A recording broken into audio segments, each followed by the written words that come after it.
ભેળસેળિયા વેપારીઓ સામે સુરતમાં દાખલો બેસે તેવી કાર્યવાહી।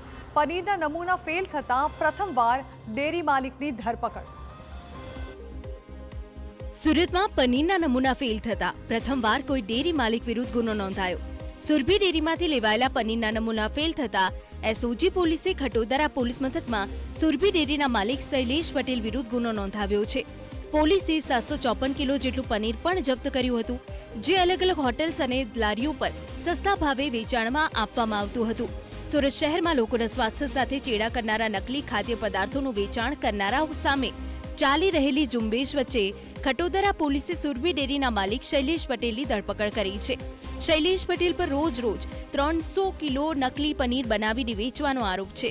આ કાર્યવાહી સુરત પોલીસ માટે એક મોટી સફળતા ગણાય છે, કારણ કે શહેરમાં પ્રથમ વખત કોઈ ડેરી સંચાલક વિરુદ્ધ આવા ગંભીર આરોપોસર પગલાં લેવાયા છે।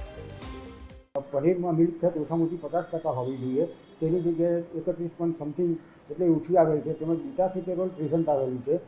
એ તેને કારણે એવું કહી શકાય કે તેમાં વેજીટેબલ ફેટની મિલાવટ હોઈ શકે। બીજી તરફ સુરત એસઓજી પોલીસે પનીર કૌભાંડના ભેળસેળિયા સંચાલકનું સરઘસ કાઢી તેની શાન ઠેકાણે લાવવાનો પ્રયાસ કર્યો। ચુસ્ત પોલીસ બંદોબસ્ત સાથે આરોપી સંચાલક શૈલેષ પટેલનું સરઘસ કાઢવામાં આવ્યું હતું। આ લોકોની તપાસ થશે અને બીજા કોઈ ગુનાઓ હશે તો એ પણ દાખલ કરવામાં આવશે અને આગળ આવા જો કોઈ ભેળસેળિયા હશે એની પાસે સુધીની કાર્યવાહી કરવામાં આવશે।